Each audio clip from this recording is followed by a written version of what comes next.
کہتے ہیں جی کہ عورت سے جماع کے وقت لائٹ بند کرنا ضروری ہے؟ کوئی ضروری نہیں ہے، آپ کی بیوی آپ دیکھ سکتے ہیں، اس میں کیا ہے، اندھیرے کر دیں۔ یعنی اس کا معنی یہ ہوا کہ دن میں کبھی میاں بیوی نہ ملیں، پہلے اندھیرے کا انتظام کریں۔ پتہ نہیں کہاں سے لوگوں نے مسئلے کھڑے ہوئے ہیں۔ کہتے ہیں جی عورت کو تیار کرنے کے لیے پہلے اس سے طلاق یا کوئی جنسی باتیں بالکل کرنی جائز ہیں، کیونکہ قرآن بھی یہی کہتا ہے۔ اللہ نے قرآن میں فرمایا ہے کہ یسألونک عن المحیض قل هو اذى فاعتزلوا النساء في المحیض ولا تقربوهن حتى يطهرن فاذا جب وہ پاک ہو فاتوہن من حیث امرکم اللہ ان اللہ یحب التوابین ویحب المطہرین فاتو حرثکم۔ قرآن کہتے ہیں حرث، اپنی کھیتی کی جگہ، تو کھیتی میں تو ہل بھی چلانا پڑتا ہے، پانی بھی لگانا پڑتا ہے، اس کی چھانٹ چھکال بھی کرنی پڑتی ہے، بوٹیاں بھی باندھنی پڑتی ہیں، تبھی کھیتی ہوگی نا، تو اس لیے سب جائز ہے۔ بلکہ علماء نے یہ بھی لکھا ہے کہ اگر میاں بیوی آپس میں پیار کر رہے ہیں، طلاق کر رہے ہیں، بوس و کنار، تو یہ نفل پڑھنے سے بھی زیادہ ثواب، کیونکہ اس سے وہ زنا سے بچے گا نا۔ اور اگر محبت نہیں ہوگی تو وہ منہ کالا کرے گا، جہنم میں جائے گا۔ اگر عورت اپنے مرد کے اس شرمگاہ پہ بوسہ دے، بہرحال یہ شریعت کے خلاف ہے۔ میاں بیوی بغیر کپڑوں کے سو سکتے ہیں؟ کیوں نہیں سو سکتے؟ ہاں میاں بیوی ہیں، بالکل سو سکتے ہیں۔ تم وہ مسئلے پوچھو نا جی شریعت کے یا تقوی کے، پرہیزگاری کے، وہ چھوڑو۔ وہ تو انبیاء نے تو کبھی دیکھا نہیں، بیوی فرماتی کہ میں نے حضور کا بدن ہی نہیں دیکھا، تو وہ بغیر کپڑوں کے کیسے سوتے ہوں گے؟ وہ بلند مقام ہے۔ جہاں تک فتویٰ ہے وہ یہی ہے کہ تم میاں بیوی سو سکتے ہو بغیر کپڑوں کے۔ میاں بیوی کو ایک دوسرے کے جسم کے سر تک دیکھنا جائز ہے، سب کچھ دیکھنا جائز ہے، دیکھنا تو منع نہیں ہے۔ ہن لباس لکم وانتم لباس لہن۔ کہتے ہیں کہ اپنی بیوی سے آدمی آگے اور پیچھے دونوں سے جماع کر سکتا ہے۔ پیچھے سے جماع کرنے پر اللہ کے نبی نے لعنت بھیجی ہے کہ من اتی فی دبر امرأتہ فعلیہ لعنت اللہ۔ جو آدمی عورت کو غلط استعمال کرتا ہے اس پر اللہ کی لعنت ہوتی ہے۔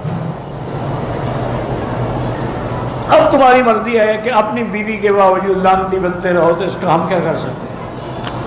اصل مشکل یہ ہے کہ آج کل ہم جس دور سے گزر رہے ہیں نا جی، یہ بڑی فحاشی اور عریانی اور بے حیائی کا دور ہے۔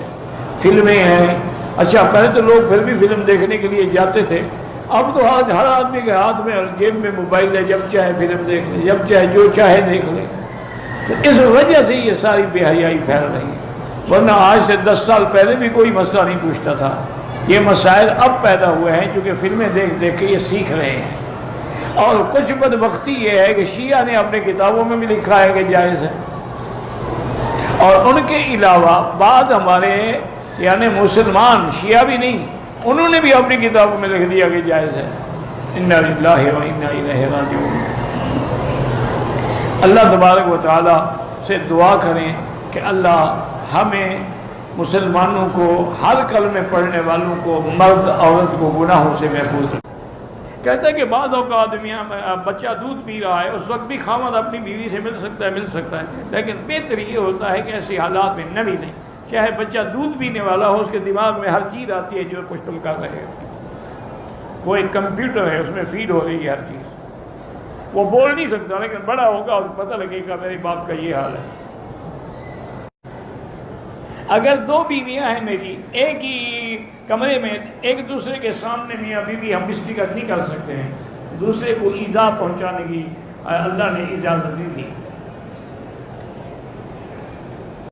ایک ہی وقت میں 2 یا 3 بیویوں سے جماع کر سکتے ہیں؟ جی کر سکتے ہیں، کیوں نہیں کر سکتے؟ اگر اللہ نے تمہیں طاقت دی ہے کر سکتے ہیں۔ اور یہ تو حدیث میں بھی ہے، میرے آقا جب حج پہ تشریف لا رہے تھے تو ساری بیویاں ساتھ تھیں، اور آخر میں آپ کی 9 بیویاں تھیں، 11 سے نکاح ہوا لیکن آخر میں 9 تھیں۔ وہ 9 کی 9 بیویاں ساتھ تھیں۔ حضور مدینے سے ذوالحلیفہ آ گئے، وہاں قیام فرمایا، رات گزاری، تو اسی رات میں حضور نے اپنی ہر بیوی کے ساتھ جا کے مجامعت کی تاکہ سنت بھی پوری ہو جائے اور احرام سے پہلے سب کے خواہشات نفسانی بھی مٹ جائیں۔ تو اگر یہ ناجائز ہوتا تو حضور سب سے کیوں ایسی بات کرتے؟ جائز ہے۔ کوئی آدمی عورت کے ماہواری کے ایام میں ہم بستری کرے وہ گناہ گار ہے، توبہ بھی کرے، صدقہ و خیرات بھی کرے، قرآن کے خلاف ہے کہ یسألونک عن المحیض قل هو اذى، حیض کی حالت میں عورت سے ملنا فرمایا اللہ نے پلیدی ہے، تکلیف ہے، فاعتزلوا النساء فی المحیض، بالکل دور ہو جاؤ، حیض کی حالت میں ان کے قریب نہ آؤ۔ اچھا یہودی تو یہ کرتے تھے کہ اگر عورت حیض میں ہو ان کے گھر بھی نہیں آ سکتی تھی، دوسرے کمرے میں رہتی تھی، برتن بھی دوسرے، کپڑے بھی دوسرے، کھانا بھی الگ، ہر چیز الگ۔ لیکن اسلام نے کہا کہ نہیں، یہ سزا تو نہیں ہے، اکٹھے رہ سکتے ہو، بیوی کھانا بھی پکا سکتی ہے، میاں بیوی کھانا اکٹھے کھا سکتے ہیں، بلکہ ایک بستر پہ لیٹ بھی سکتے ہیں، لیکن جماع کرنا جو ہے وہ حرام ہے۔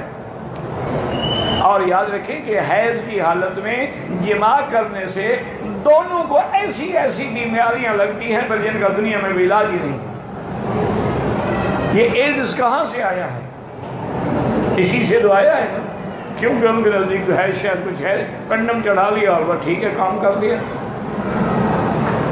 انا للہ و انا الیہ راجعون۔ نتیجہ یہ نکلا ہے کہ آج کتے کی موت مر رہے ہیں، دوائی کوئی نہیں دنیا میں۔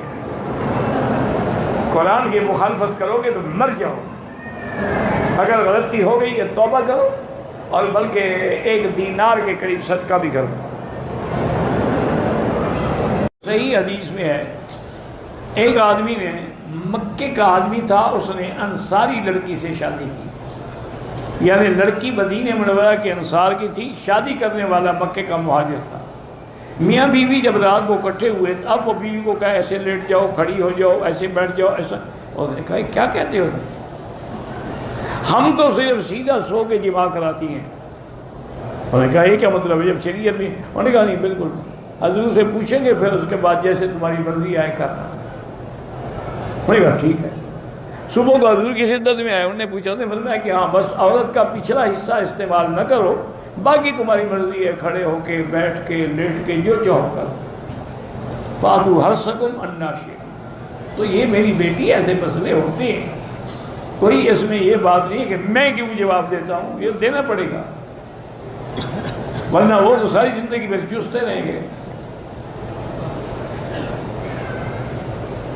کہتے ہیں جی کہ میاں بیوی ملنے سے پہلے دعا، کپڑے اتارنے سے پہلے دعا مانگ سکتے ہیں، اللہم جنب الشیطان عنا وجنبنا ما رزقتنا منہ، یا اعوذ باللہ پڑھ لیا۔